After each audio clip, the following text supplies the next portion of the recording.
পবিত্র ঈদুল আজহার সমাগত।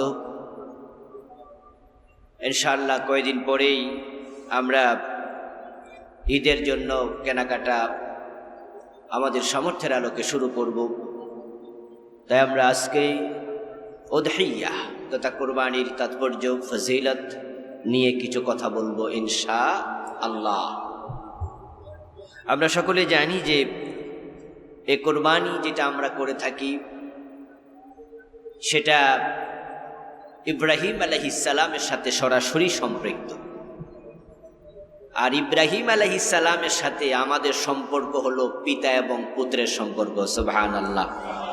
মিল্লাতা আবিকুম ইব্রাহিম হুয়া সাম্মাকুমুল মুসলিমিন। আল্লাহ তাআলা আমাদেরকে বলছেন খুযু মিল্লাতা আবিকুম ইব্রাহিম তামাসসাকু মিল্লাতা আবিকুম ইব্রাহিম, তোমরা তোমাদের বাবা ইব্রাহিমের মিল্লাতকে আঁকড়িয়ে ধরো। কানা উম্মাতান, ইব্রাহিম আলাইহিস সালাম একাই ছিলেন একটা জাতি। সুবহানাল্লাহ। আমরা তারই বংশধর। আল্লাহ তাআলা ইব্রাহিম আলাইহিস সালামের প্রশংসায় পবিত্র কোরআন মাজিদে অনেকগুলো আয়াত নাজিল করেছেন এবং ইব্রাহিম আলাইহিস সালামকে তিনি করেছেন বিশ্ববাসীর জন্য নেতা।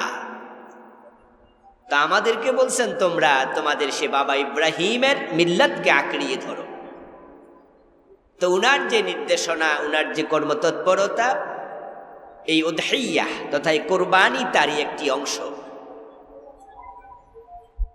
আমরা পশু জবে করছি, আর তিনি জবে করার জন্য উদ্যত হয়েছিলেন কলিজার টুকরা সন্তানকে। আল্লাহ তাআলা ওনাকে অর্ডার করেছিলেন। এ বিষয়ে আমরা আলোকপাত করব, আগেও শুনেছি, এখনো আলোচনা শুনব। ওয়াযাক্কির ফাইন্নায যিকরা তানফাউল মুমিনিন। এগুলো যখনই সময় আসে আমরা আলোচনা করি। আল্লাহ বলেছেন আপনি এই জাতীয় কথা বলুন হে নবী, এতে করে যারা মুমিন তাদের উপকার হবে, ঈমানদারদের ঈমান আরো বেড়ে যাবে। এগুলো শুনতে শুনতে কাজ করতে করতে আমরা আল্লাহর কাছে যেতে চাই, ঠিক কিনা? আমরা থাকবো না, তবে যেতে চাই ইব্রাহিমের মিল্লাতের উপরে থেকে। আমার বন্ধু, প্রকৃত কোরবান তখনই হবে যখন আমরা নিজের আমিত্বকে কোরবান করতে পারবো। পশু কোরবান প্রকৃত কোরবান নয়, পশুত্বের কোরবান হলো প্রকৃত কোরবান। আমরা গরু, ছাগল, মহিষ, ওট, দুম্বা জবেহ করি, এগুলো পশু, বাহিমাতুল আনআম, অবোধ পশু। এবার বলুন তো আমাদের নিজেদের ভিতরও পশুত্ব আছে না নাই? হ্যাঁ, আমাদের ভিতরও পশুত্ব আছে। এই পশুত্বকে কোরবান করাই হচ্ছে প্রকৃত কোরবান। কোরবান শব্দের অর্থ নৈকট্য অর্জন করা। কাফ রা বা কুরবুন শব্দ ধাতু থেকে এসেছে, মূল ধাতু। কুরবুন মানে হচ্ছে কাছাকাছি হওয়া। তাহলে আমরা পশু জবে করার মাধ্যমে মূলত আল্লাহর নৈকট্য পেতে চাই, আল্লাহর কাছাকাছি যেতে চাই। আমরা আল্লাহকে বুঝাতে চাই, জানাতে চাই যে আমরাও ইব্রাহিমের মতো, যদি তুমি আমাদের সন্তান জবে করতে বলতা আমরা তাই করতাম। কিন্তু আল্লাহ ihsan করেছেন যে আমাদেরকে তিনি সন্তান জবে করতে বলেন নাই। যদি বলতেন তাহলে কিন্তু আমাদেরও সন্তান জবে করা লাগতো। ইব্রাহিম আলাইহিস সালাম ফালাম্মা আসলামা ওয়াতাল্লাহু লিল জাবিন, বাবা ছেলে দুইজন, একজন জবাই করবে আর একজন জবাই হবে। দুইজন আল্লাহর কাছে আত্মসমর্পণ করলেন। জবাই করার জন্য বাবা ছুরি হাতে নিলেন, জবে হওয়ার জন্য ছেলে মাথা একবারে মাটির সাথে লাগাইয়া প্রস্তুতি নিলেন। দুইজনের একজনও জানতেন না যে এখানে বেহেশত থেকে দুম্বা হাজির হবে। কোন কোন মুফাসসির বলেছেন যে তিনি জবে করতে শুরু করেছেন,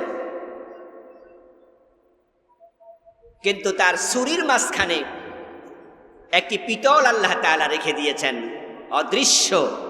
ওই পিতলের কারণে ছুরির আঘাত গলায় লাগে নাই। আল্লাহ যখন দেখলেন ইব্রাহিম ঠিকঠাক কাজ শুরু করছে, ওয়ানাদাইনাহু আইয়া ইব্রাহিম, আল্লাহ কোরআন মাজিদে বলেন, আমি তো ওই মুহূর্তে বললাম, ও ইব্রাহিম। জবে বন্ধ করে ইব্রাহিম আলাইহিস সালাম এবার উপরের দিকে তাকালেন, আওয়াজ শুনে কে ডাকছে আমাকে। তখনই তিনি দেখতে পেলেন জিবরিল আলাইহিস সালাম একটি দুম্বা হাতে নিয়ে দাঁড়িয়ে আছেন। সুবহানাল্লাহ। আল্লাহ তাআলার পক্ষ থেকে ঘোষণা আসলো, কাদ সাদ্দাকতা রুইয়া, তুমি যা স্বপ্ন দেখেছ, তোমাকে যে অর্ডার করা হয়েছিল বাস্তবায়ন হয়ে গেছে। আমি আল্লাহ বুঝে নিয়েছি তুমি এ কাজ করতে সামান্য দ্বিধা করো নাই, কুণ্ঠিত হও নাই, তুমি ঠিকঠাক কাজ করেছ, আর তোমার প্রাপ্য পুরস্কারও আমি তোমাকে দিয়ে দিয়েছি। সুবহানাল্লাহ। ওয়া কাযালিকা নাজ্জিল মুহসিনিন। সম্মানিত ভাইরা, এ কুরবানি সরাসরি ইব্রাহিম আলাইহিস সালামের সাথে জড়িত। তবে হ্যাঁ, কোরবানটা শুরু হয়েছিল আরো পিছনে। কোরবানের ইতিহাস আরো একটু পিছনে আছে। আল্লাহ তাআলা কোরআন মাজিদে বলছেন, ওয়াতলু আলাইহিম নাবা আবনাই আদম বিল হক ইয কাররাবা কুরবানা। হে নবী, আপনি আদম আলাইহিস সালামের দুই সন্তানের কোরবানির কথা আপনার উম্মতকে তেলাওয়াত করে শোনান যথাযথভাবে। কোরবান দিয়েছিল সর্বপ্রথম হাবিল এবং কাবিল। ইয কাররাবা কুরবানা, এই কোরবান শব্দটি কোরআনে আছে। তারা দুজনে কোরবান করেছিল। আদম আলাইহিস সালামের সন্তান জোড়ায় জোড়ায় জন্ম নিত। এক জোড়ার ছেলে আর এক জোড়ার মেয়ের সাথে বিয়ে হতো। হাবিলের সাথে কাবিলের জোড়া, কাবিলের সাথে হাবিলের জোড়া, ক্রসে বিয়ে হবে। কিন্তু কাবিল বাদ সাধল, তার সাথে যে মেয়ের বিয়ে হবে তার নাম ছিল ইয়াজারা। সে দেখতে ছিল কালো, এই জন্য সে বলল যে আমি কালো মেয়ে বিয়ে করব না। ঝগড়া লেগে গেল। আদম আলাইহিস সালাম বললেন যে সব চলবে না, এটা আল্লাহর বিধান।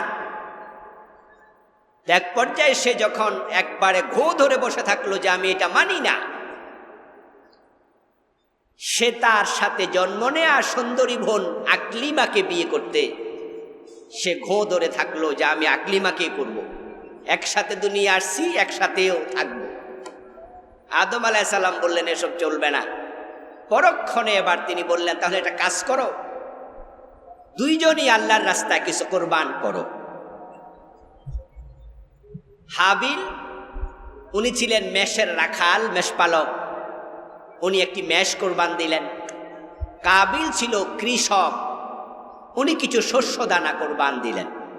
কোরবান মানে উৎসর্গ করা, উদহিয়া অর্থে। দুজন কোরবানি দিলেন। ফাতাকাব্বালা মিন আহাদিহিমা ওয়া লাম ইউতাকাব্বাল মিনাল আখার। আল্লাহ তাআলা কোরআনে বলেন, একজনের কোরবানি কবুল হলো আর একটা কবুল হলো না। তাহলে কোরবানি যারাই দেয় সবারটা কিন্তু কবুল হয় না। এই সিস্টেমটা আজ পর্যন্ত চলমান।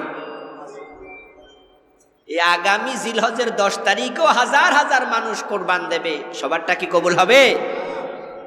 না, হবে না। তারা হতভাগ্য যারা কোরবান দিয়েছে কবুল হয়নি। তারা কাবিলের দলের লোক।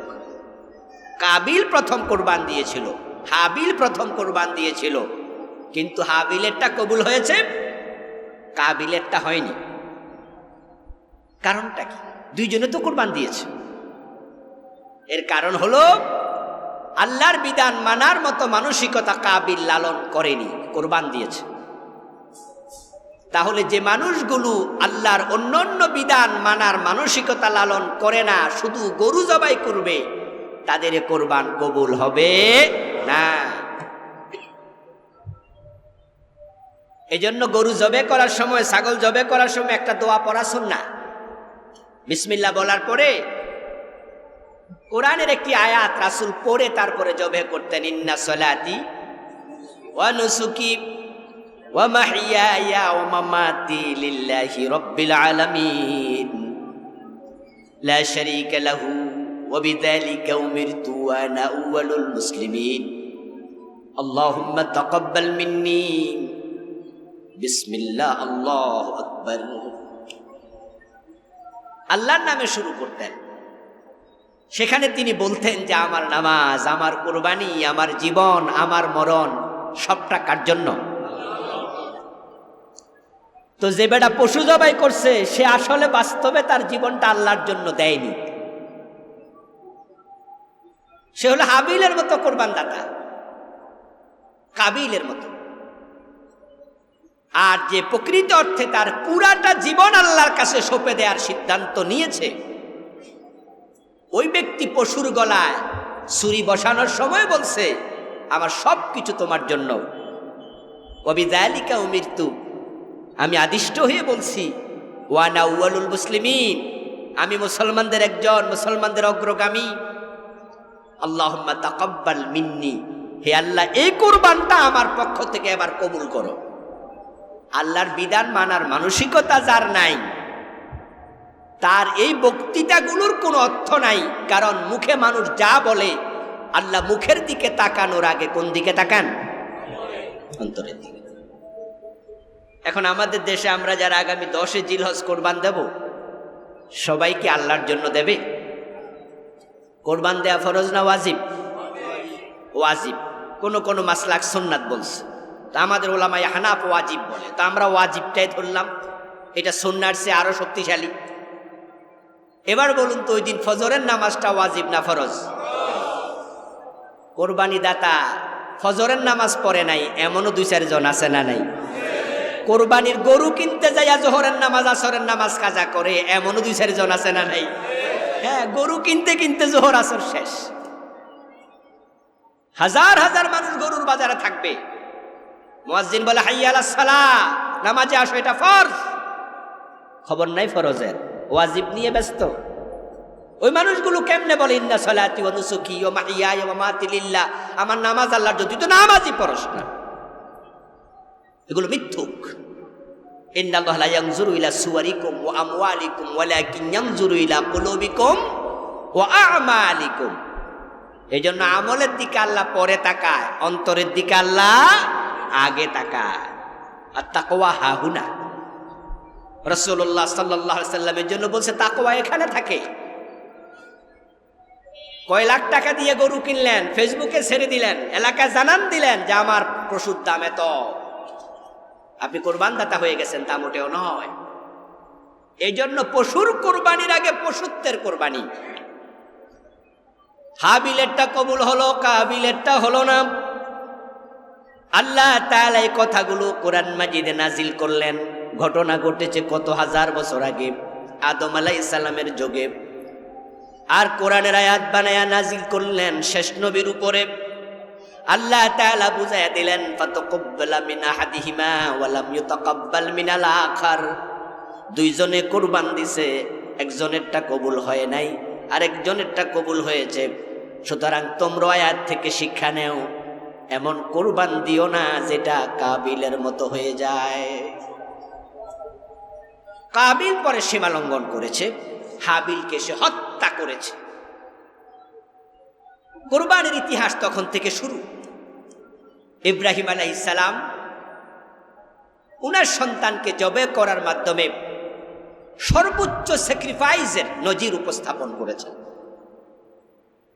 ইব্রাহিম আলাইহিস সালামের বিয়ের পরে সন্তান হয়নি ৮৬ বছর। আল্লাহ তাআলার কাছে তিনি দোয়া করতে করতে করতে করতে আল্লাহ তাআলা উনাকে প্রথম সন্তান দিলেন ইসমাইল আলাইহিস সালামকে। জন্মের পরেই আল্লাহ তাআলা নির্দেশনা দিলেন কাছে রাখা যাবে না, রেখে আসো মক্কায়। উনি তখন সিরিয়ায় ছিলেন। জিবরিল আমিনের দেখানো পথ ধরে চলতে চলতে চলতে চলতে চলে গেলেন তিনি একবারে মক্কার কাবাতুল্লাহর সীমানায়। গিয়ে সেখানে দেখতে পেলেন বিরান মরুভূমি। কাবা ঘরের শুধুমাত্র ভিটিটুকু আছে, উঁচু, চারদিকে পাহাড়, মাঝখানে একটু উঁচু, কাব শব্দের অর্থ হলো উঁচু হওয়া। এজন্য যুবতী মেয়েদেরকে কাওয়াইবা বলা হয়। আল্লাহ তাআলা কোরআনে বলছেন ওয়া কাওয়াইবা আতরাবা। সূরা নাবাতে আল্লাহ তাআলা জান্নাতি পুরুষদের সাথে বিয়ে দেবেন জান্নাতি যুবতী নারীদেরকে কাওয়াইব বলা হয়। আমরা যে পা ধৌত করি আমাদের টাকনুগিরা, এটাকে কি বলা হয়? কাব। দুইটাকে বলা হয় কাবাইন।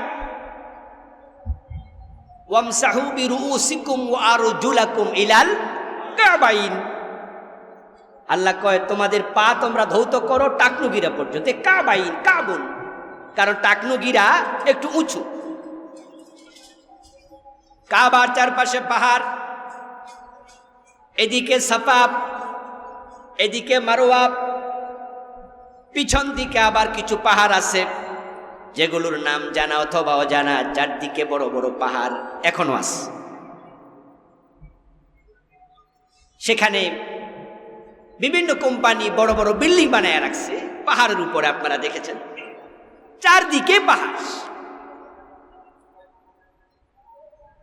জিবরিল আমিন কাবার ভিতর দিকে লক্ষ্য করে বললেন এখানে রেখে চলে যান। ইব্রাহিম আলাইহিস সালাম সন্তান এবং স্ত্রীকে একবারে কাবার সাথে রেখে চলে গেলেন। তিনি আবার সিরিয়ার দিকে মাঝে মাঝে আসতেন সন্তানকে স্ত্রীকে দেখা করার জন্য। আল্লাহ পাক রব্বুল আলামিন বলেন ফালাম্মা বালাগা মা'হুস সাইয়া, যখন সন্তান বাবার সাথে দৌড়াদৌড়ি করার বয়স উপনীত হলো, কোন কোন মুফাসসির বলেন 13, কেউ বলেন 14, কেউ কম বেশি বলেছেন আরো। এখনো মোষ ওঠে নাই, দাড়ি ওঠে নাই, যৌবনের কাছাকাছি পদার্পণ করেছেন ইসমাইল আলাইহিস সালাম। হযরত ইব্রাহিম সন্তানকে দেখার জন্য কাবার অঙ্গনে গেলেন। রাতের বেলা স্ত্রী সন্তানকে সাথে নিয়ে ঘুমালেন। স্বপ্নে দেখতে পান আল্লাহ স্বপ্নের মাঝে বলছে ইব্রাহিম তুমি কলিজার টুকরা ইসমাইলকে জবেহ করে দাও।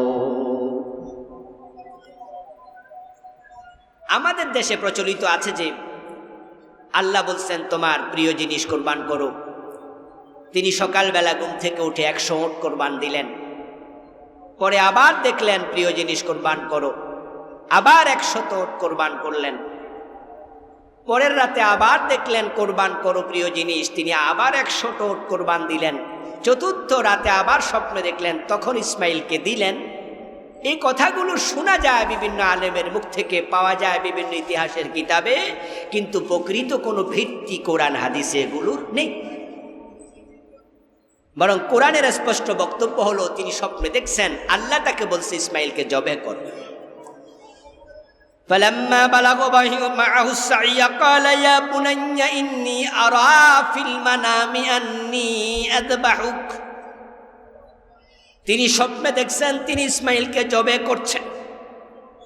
আল্লাহ তাআলা স্বপ্নের মাধ্যমে অর্ডার দিয়ে দিলেন ইসমাইলকে জবে করো। ইব্রাহিম আলাইহিস সালাম জানেন নবীদের স্বপ্ন ওহী, সাধারণ মানুষের স্বপ্ন আর নবীদের স্বপ্নের মাঝে এখানে পার্থক্য। স্বপ্ন মূলত 3 ভাবে হয়। আল্লাহর পক্ষ থেকে হয়, শয়তানের পক্ষ থেকে হয়, নফসের পক্ষ থেকে হয়। আমরা দিনে যা কল্পনা করি রাতে তাই স্বপ্নে দেখি, এমন ঘটনাও হয়। এটা নফসানিয়া। খারাপ স্বপ্ন দেখায়া রাতের বেলায় ঘুমের ভিতরে গোসল ফরজ করে ফেলে, এটা করে শয়তানে। এটা শয়তানের পক্ষ থেকে হয়। আর আল্লাহর পক্ষ থেকে নির্দেশনামূলক কিছু স্বপ্ন হয়, কিন্তু নবীদের স্বপ্ন নফসানিয়াত থেকে হয় না, শয়তান থেকে হয় না। নবীদের স্বপ্ন যেটাই হয় সরাসরি এটা আল্লাহর পক্ষ থেকে, এটা ওহী। রাসূলুল্লাহ সাল্লাল্লাহু আলাইহি ওয়াসাল্লামের কাছে জিবরিল আমিন আসার আগে 6 মাস লাগাতার ওহী এসেছে স্বপ্নের মাধ্যমে। আউয়ালু মা বুদিয়া মিনাল ওহী আর-রুইয়া সালেহা।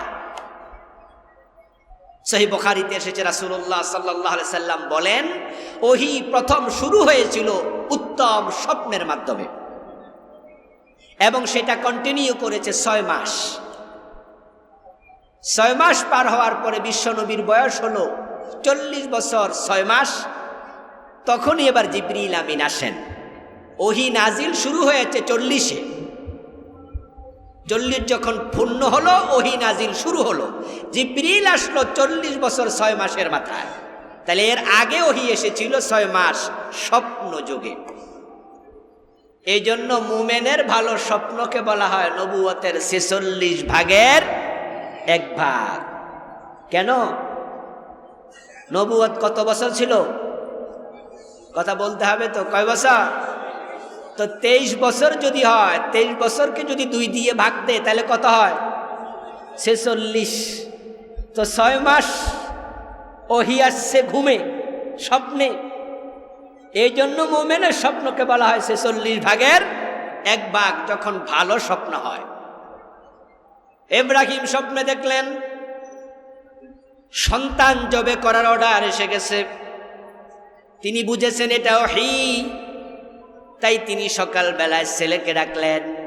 ক্বালা ইয়া বুনাইয়া ইন্নী আরা ফিল মানাম আন্নী আযবাহুক ফানজুর মাযা তারা।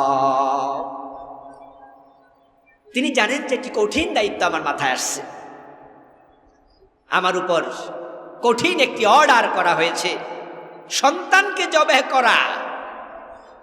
বাবার জন্য যেমন কঠিন, যে জবে হবে তার জন্য কঠিন। হঠাৎ করে তাকে চেপে ধরলাম, মাটির মাঝে শোয়াইয়া ছুরি চালাতে শুরু করলাম। সে কিছুই বুঝে উঠল না, হঠাৎ দৌড় মারল। আল্লাহর নির্দেশনা বাস্তবায়ন সহজ হবে না, কঠিন হয়ে যাবে। তাই তিনি ভাবলেন বরং এ বিষয়ে সন্তানের সাথে একটু পরামর্শ করি। ইব্রাহিম আলাইহিস সালাম সন্তানকে ডাকলেন, ইয়া বুনাইয়া, হে আমার কলিজার টুকরা ছেলে, ইন্নী আরা ফিল মানাম, আমি স্বপ্নে দেখেছি, আযবাহুকা, আমি তোমাকে জবে করছি। ইন্নী আরা ফিল মানাম, ইন্নী তাকিদ দিয়ে বললেন নিশ্চয়ই স্বপ্নে দেখেছি। পরে আবার আরেক তাকিদ, আন্নী আযবাহুক, নিশ্চয় তোমাকে জবে করছি। এর মানে স্বপ্ন দেখার মাঝে সন্দেহ নাই, আমি যে জবে করেছি তার মাঝেও সন্দেহ নাই। দুটি তাকিদ একসাথে দিলেন। এখন আমি তোমার কাছে জানতে চাচ্ছি, ফানজুর মাযা তারা, তোমার অভিব্যক্তি কি, তুমি একটু আমাকে জানাও। পৃথিবীর সর্বশ্রেষ্ঠ সংলাপ, বাবা ছেলে জবাই করবে তার গল্প হচ্ছে। যেমন বাবা তেমন ছেলে। স্বপ্নের কথা শোনার সাথে সাথে যে আমি আমার মায়ের সাথে একটু পরামর্শ করে লই, অথবা বাবা একটু আগামী দিন জানাবো, একটু চিন্তা ভাবনা করি, এই জাতীয় কোনো আর্গুমেন্ট উপস্থাপন না করে ইসমাঈল আলাইহিস সালাম সাথে সাথে জবাব দিলেন, ইয়া আবাতি ফাআল মা তুমার সাতাজিদুনি ইনশাআল্লাহু মিনাস সাবিরিন। হে আমার প্রিয় পিতা। বাবা বলে ইয়া বুনাইয়া, ইয়া ইবনি বলে নাই, ইবনুন মানে ছেলে, হে আমার ছেলে এটা বলেন না, ইয়া বুনাইয়া। বুনাইয়া হলো আদরের ডাক, ও কলিজার টুকরা ছেলে। জবাবে ছেলে ইয়া আবি বলে নাই, আবুন মানি পিতা। এভাবে না বলে বলছি ইয়া আবাতি, আবাতি মানে হে কলিজার টুকরা পিতা। দুজন দুজনকে কতটা ভালোবাসে শব্দের মাধ্যমে প্রমাণ। ও আমার প্রিয় পিতা, কলিজার টুকরা পিতা, ইফআল মা তুমার, আপনি স্বপ্নে যা দেখেছেন তা করুন, এটা বলে নাই, বরং বলছে আপনাকে যে আদেশ করা হয়েছে। তাহলে ও নবীর স্বপ্ন ওহী, এটা ছেলেও ছোট্ট মানুষ কিন্তু বোঝে। বাপকা বেটা, আপনাকে যে আদেশ করা হয়েছে, আমি ইসমাঈলের পক্ষ থেকে আপনার প্রতি আমার অভিব্যক্তি হলো আপনি আদেশ পালন করুন, তা আল্লাহ আমাকে ধৈর্যশীলদের একজন পাবেন। সুবহানাল্লাহ। আমি ধৈর্যশীল হব এটা বলেননি। কি চমৎকার শব্দ প্রয়োগ। এই কথার মাঝে একটু আমিত্বের প্রকাশ হতে পারে। এই জন্য ইসমাইল বলছেন, ইয়া আবাতি ফাআল মা তুমার সাতাজিদুনি ইনশাআল্লাহ। শব্দ কি বলছে? ইনশা। ক্রেডিট আমার না, ক্রেডিট কার? আল্লাহ চাহে তো, এই চাওয়াটা আল্লাহ। আমি যে আপনাকে বলছি আপনি করুন আল্লাহর আদেশ পালন, আল্লাহ চাহে তো। সাতাজিদুনি ইনশাআল্লাহু মিনাস সাবিরিন। সাবিরিন শব্দটা বহুবচন। ইসমাইল আলাইহিস সালাম ইঙ্গিত করলেন আল্লাহর রাস্তায় জীবন উৎসর্গকারী আমি একা নই, এরকম ধৈর্যশীল আরো ছিল, আমি তাদের একজন হব ইনশাআল্লাহ। আমি একাই ধৈর্যশীল, এই কথার মাঝে একটু আমিত্ব আছে। এই জন্য তিনি আমিত্বের স্যাক্রিফাইস করলেন যে আল্লাহর জন্য যারা ধৈর্যশীল হয় আমি তাদের একজন হব ইনশাআল্লাহ। বাবা রাজি জবে করতে, ছেলে রাজি জবে হতে, কি চমৎকার সুন্নাহ আমাদের মাঝে আসলো। ওয়াতারাকনা আলাইহি ফিল আখিরিন, ওয়াতারাকনা আলাইহি ফিল আখিরিন। আল্লাহ পাক রব্বুল আলামিন বলছে এই সিস্টেমটা আমি চালু রেখে দিলাম। ইব্রাহিম আলাইহিস সালামের পর থেকে এটা চলবে কিয়ামত পর্যন্ত। আজকে যদি আল্লাহর জন্য ইব্রাহিমের মতো কিছু বাবা তৈরি হতো, ইসমাইলের মতো কিছু সন্তান তৈরি হতো, যারা আল্লাহকে খুশি করার জন্য নিজের ছেলেকে পর্যন্ত আল্লাহর রাস্তায় উৎসর্গ করবে, আল্লাহকে খুশি করার জন্য ছেলেরা নিজেরা আল্লাহর রাস্তায় জীবন দেবে। যদি জীবন দেওয়ার মতো লোক তৈরি হয়ে যেত, বদরের ফেরেশতাদের মতো মুসলমানের দুদিনে আবার আসমান থেকে ফেরেশতা নাজিল হতো। পৃথিবীর দেশে দেশে মুসলমান মায়ের খাওয়া লাগতো না। এই করোনা আমাদের বাঁচাইয়া দিছে। এই করোনা না থাকলে ইয়ামানে, সিরিয়া যেভাবে মরতেছিল, এর মাঝে আরো হাজার হাজার মরে যেত। ইয়ামানে যারা মরে তারাও মুসলমান, সিরিয়া যারা মরে তারাও মুসলমান। এইভাবে পৃথিবীর আরো কত দেশে মুসলমান মরতো। এই কাশ্মীরে মরতো, এই আফগানিস্তানে মরতো। এই করোনার ভিতরেও কিন্তু আফগানিস্তানে দ্বিতীয় দফা হামলা হয়ে গেছে। জো বাইডেন ক্ষমতা আসার পরে এই দ্বিতীয় দফা বোম্বিং করেছে এই করোনার ভিতরেও। এই করোনা না আসলে মুসলমান মরতো কয়েক লাখ, কিন্তু আল্লাহর মেহেরবানি করোনার উসিলায় আমরা মোটামুটি সেফ জোনে আছি। বরং করোনা আইসা মারতেছে কাফেরদেরকে বেশি, ঠিক কিনা? আল্লাহর গজব এটা। এটা আমরা শুরুতে বলেছি, এটা আল্লাহর গজব। আমাদের ফিরে আসতে হবে, তওবা করতে হবে। এই ভ্যাকসিন বুকসিন দিয়ে বাঁচা যাবে না। এগুলো জাস্ট মাধ্যম, ওসিলা, আর কিচ্ছু না। আপনারা দেখেছেন চিকিৎসা বিজ্ঞানীরা বলছে করোনা রূপ চেঞ্জ করে, চরিত্র চেঞ্জ করে। এটার এক এক জায়গায় এক এক নাম। ভারত থেকে বের হয়েছে, এটার নাম নাকি কি ডেল্টা। কদিন পরে পপুলার আইব। ডেল্টা কোম্পানির নাম শুনছেন না? এখন ডেল্টা ভেরিয়েন্ট, নতুন করে আরেকটা আসবে, পরে আরেকটা আসবে। কয়টারও মোকাবেলা করবা? মোকাবেলা সম্ভব নয়। আল্লাহর গজব থেকে বাঁচতে হলে আল্লাহর রহমত দরকার আছে না নাই? এই জন্য রহমত পাওয়ার উপযোগী হও। এগুলো মোকাবেলা হয় না, শব্দের অপব্যবহার। মনে রাখবেন, আল্লাহর সাথে কখনো মোকাবেলা করা যায় না।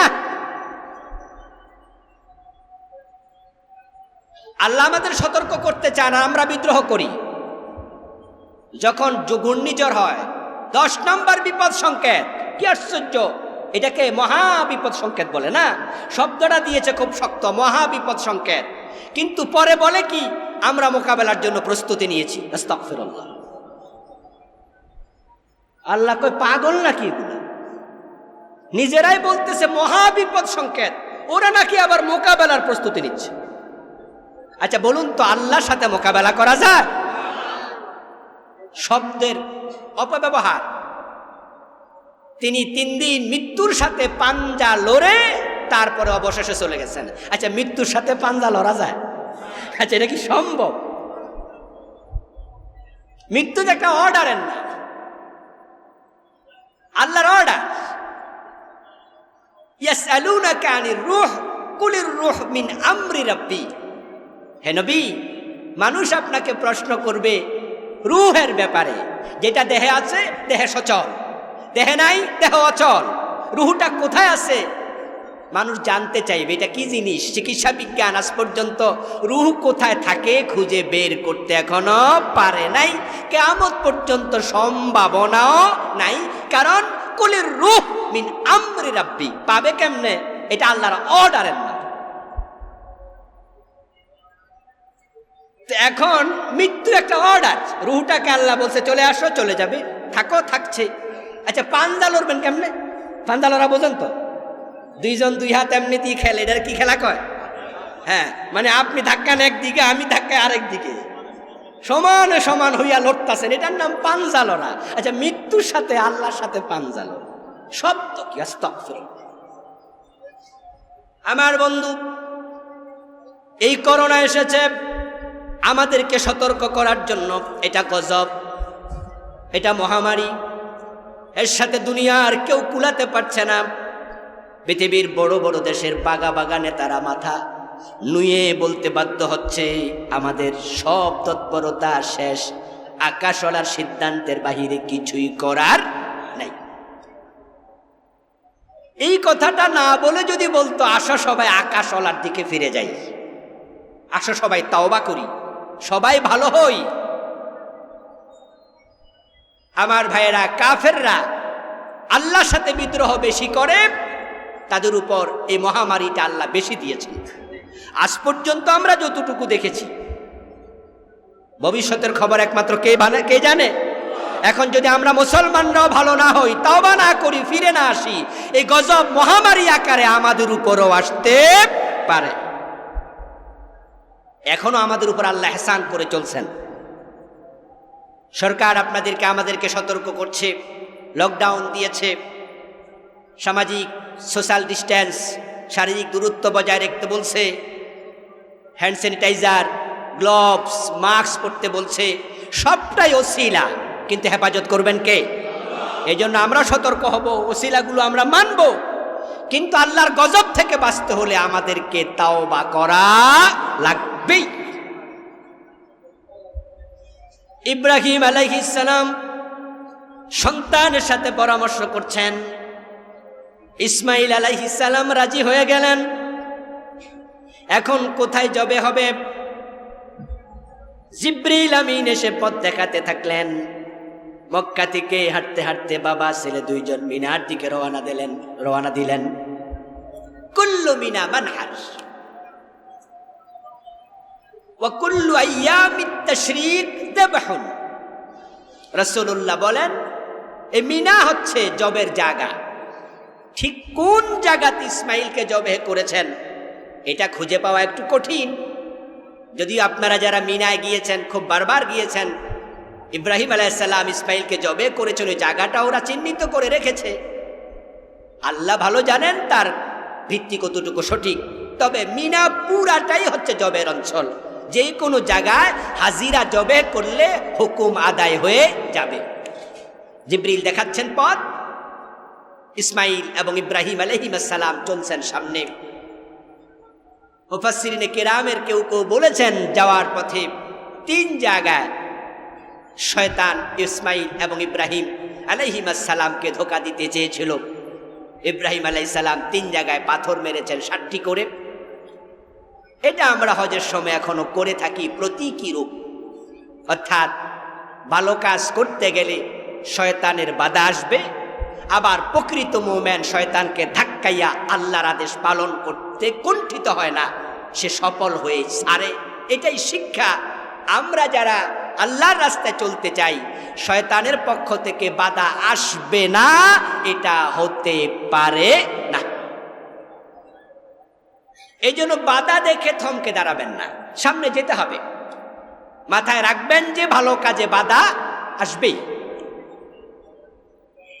জ্বর হবে, গা গরম হবে না, সত্যি হবে, হাসি উঠবে না, এটা যেমন অসম্ভব, প্রকৃত ভালো কাজে যাবেন বাধা আসবে না, সেটাও অসম্ভব। এবং এই বাধাগুলো মানুষের পক্ষ থেকে আসে, মিনাল জিন্নাতি ওয়ান নাস, জিনও করে মানুষও করে। শয়তানকে 3 জায়গায় 27টি কঙ্কর নিক্ষেপ করে ইব্রাহিম আলাইহিস সালাম মাযবাহে চলে গেলেন। একবারে সেখানে ছেলেকে তিনি শুইয়ে দিলেন। ইসমাইল আলাইহিস সালাম প্রস্তুত, ইব্রাহিম প্রস্তুত। ফালাম্মা আসলামা, আল্লাহ কোরআনে বলেন বাবা বেটা দুইজন আমার কাছে আত্মসমর্পণ করেছে। সুবহানাল্লাহ। এটাই হলো মাহিয়ায়া ওয়া মামাতি লিল্লাহ। আমার জান আমার মাল সবটার মালিক কে? এই চিন্তা জীবনের সব জায়গায় যে ব্যক্তি লালন করবে সেই সফল। আল্লাহ তাআলা কোরআন মাজিদ ইব্রাহিম আলাইহিস সালামের এই পরীক্ষাগুলোর প্রশংসা করেছেন। ওয়াইদ ইবতালা ইব্রাহিম রাব্বুহু বিকালিমাতিন ফাতাম্মাহুন্না। আল্লাহ বলে ইব্রাহিমের রব ইব্রাহিমকে অনেকগুলো পরীক্ষা করেছে। ইব্রাহিম প্রতিটা পরীক্ষা ইতমাম ফাতাম্মাহুন্না, 100 নম্বরের পরীক্ষায় ইব্রাহিম হাফ নাম্বারও কম পায় নাই, 100তে 100 পেয়েছে। সুবহানাল্লাহ। ইতমাম করেছে এমন ছাত্র, সুবহানাল্লাহ, 100তে 100। এই কথাগুলো বলে আল্লাহ কি বুঝাতে চান? তিনি বুঝাতে চান তোমরা তো সে বাবারই সন্তান। ইসমাইল জবে হবে, বলুন তো জবে হওয়ার ক্ষেত্রে 100 নম্বরের মাঝে ইসমাইল কত পেয়েছে? বাবাও 100, ছেলেও 100। জবে করার সময় কি উঠে দৌড় মারছে? বাবা আপনি আমার জবাই করবেন, এসব কেমন কথা বলছেন? এই জাতীয় কথা বলেছে না, আমি রাজি। তাহলে আমরাও তো ইসমাইলের মতো ইব্রাহিমের সন্তান। ইসমাইলের বাবা ইব্রাহিম, আমাদের বাবাও কে? তা আমরা 100 না পাই, কমপক্ষে তো 60 পাওয়া উচিত নাকি? ফার্স্ট ক্লাস তো পাওয়া উচিত, সেকেন্ড ক্লাস 33-এর কম পাইলে কি হয়? 33-এর কম পেলে তো ফেল। তো বাবা পাইছে 100, ভাই পাইছে 100, ওই বাবার সন্তান আমরা ফেল করছি অনেকে। তাহলে এমন বাবার সন্তান হওয়ার মাঝে কোনো সফলতা নাই। এই জন্য আল্লাহ কথাগুলো উল্লেখ করছেন, আমাদের সাথে আলোচনা করে বুঝাচ্ছেন তোমাদেরকেও পাশ করতে হবে, ভালো পাশ করতে হবে। ইসমাইল আলাইহিস সালাম প্রস্তুত। আল্লামা মুফতি মুহাম্মদ শাফি রাহিমাহুল্লাহ তাফসিরে মারিফুল কোরআনের লেখক, উনি তার তাফসিরে লিখেন, মুফাসসিরিনে কেরামের কেউ কেউ বলেছেন ইসমাইল আলাইহিস সালাম জবের জন্য প্রস্তুতি নিলেন। মাটির মাঝে শুয়ে যাবেন, বাবা ছুরি ধারালো হাতে নিয়ে দাঁড়ায় আস। ইসমাইল আলাইহিস সালাম বাবাকে লক্ষ্য করে কয়েকটি কথা বললেন। বাবা ছুরিটাকে আর একটু ভালো করে ধার দিয়ে দাও, জবে বড় কঠিন, যেন তাড়াতাড়ি জবাই হতে পারি, আমার আল্লাহকে খুশি করতে পারি। বাবা তুমি আমার হাত পা ভালো করে বেঁধে দাও, আমি হাত পা নাড়াচাড়া করব, তোমার গায়ের মাঝে লাগবে, বেয়াদবি হবে, আমি এ বেয়াদবি করতে চাই না। আমার রক্ত তোমার গায়ে লাগুক এটাও আমি চাই না, রক্ত দেখে আমার মা উদ্বিগ্ন হয়ে যাবেন। এই জন্য ধারালো ছুরি দিয়া তাড়াতাড়ি জবাই করো, রক্ত যেন গায়ে না লাগে, হাত পা ছুটাছুটি করলে রক্ত গায়ে লাগবে, ভালো করে বেঁধে দাও। বাবা যদি কষ্ট বেশি মনে করো, তোমার চোখটা তুমি বেঁধে নাও, সন্তানের চেহারার দিকে তাকায়া জবের কাজ কঠিন, তাই চোখ বেঁধে জবাই করলে কঠিনতা কিছু কমে যাবে। শেষ দিকে বললেন যদি পারো আমার গায়ের জামাটা খুলে জবাই করিও, আমার মায়ের কাছে জামাটা ফিরাইয়া দিও, আমার মা জামাটা হাতে পেয়ে প্রশান্তি অনুভব করবে। আমার মায়ের কাছে আমার জামাটা ফিরিয়ে দিও, আমার মায়ের তো আমি একমাত্র সন্তান, আমার জামাটা দেখে আমাকে স্মরণ করবে, একটু বুকে জড়াইয়া ধরিয়া একটু প্রশান্তি পাবে। বাবার সামনে সন্তানের এই কথাগুলো বাবাকে কতটা কষ্ট দেয়, কিন্তু ইব্রাহিম আলাইহিস সালাম চুল পরিমাণ সিদ্ধান্ত থেকে সরেন নাই। শুয়ে দিলেন। আল্লাহ কোরআন অতটুকুই বললেন, তাল্লাহুল জাবিন, জাবিন মানে কপালের পার্শ্বদেশ, পার্শ্বদেশে শুয়ে দিলেন। কোন কোন মুফাসসির বলছেন এরপরে জবে না হওয়ার কারণে তিনি কপালের উপরে শুয়ে আপনার গর্দান দিয়ে জবাই করতে শুরু করলেন। ইতিমধ্যে জিবরিল আমিন ডাক দিলেন, ফাসাদ্দাক্তা রুইয়া, থেমে যাও। আল্লাহ তাআলা ডেকে বলে, হয়ে গেছে কাজ, যা হওয়ার তা হয়েছে, পুরস্কার পুরা পেয়েছ, পরীক্ষায় 100 নাম্বার পেয়ে বাপ বেটা দুজন পাস করেছো। সুবহানাল্লাহ, সাদ্দাক্তা রুইয়া। ওয়াফাদাইনাহু বিযিবহিন আযীম, জিবরিল আমিন দাঁড়িয়ে আছেন হাতের মাঝে মহা একটি জবে নিয়ে, জান্নাতি একটি মেষ নিয়ে। কোন কোন মুফাসসির বলেছেন এটা সেই মেষ যেটা হাবিল জবে দিয়েছিল। হাবিল কাবিল, যেটা আমরা শুরুতে বলেছি তারা যে কুরবান দিয়েছিল, ওই মেষটাকে আল্লাহ তাআলা জান্নাতে রেখে দিয়েছিলেন। এটাকেই আজকে ইব্রাহিম আলাইহিস সালামের কাছে পাঠিয়েছেন, ইসমাইলের পরিবর্তে পাঠিয়ে বললেন এটাকে জবাই করো, এটাকে জবাই করলেই তোমার ইসমাইলের জবে হয়ে যাবে। সুবহানাল্লাহ। ওয়া তারাকনা আলাইহি ফিল আখিরিন, এই সিস্টেম চলছে। লিকুল্লি উম্মাতিন জাআলনা মানসাকা, আল্লাহ তাআলা কোরআনের এক আয়াতে বলেন এই সিস্টেমটা আমি ইব্রাহিমের পরে পৃথিবীর সব উম্মতের জন্য চালু রেখেছিলাম। এটা চালু রেখেছেন ইহুদিদের মাঝে, চালু ছিল খ্রিস্টানদের মাঝে, চালু আছে মুসলমানদের মাঝে। এখন ইব্রাহিমী চিন্তা লালন করেই আমাদের জবেহ করতে হবে। ইনশাআল্লাহ আমরা আগামী 10 তারিখে এই কাজটা করব।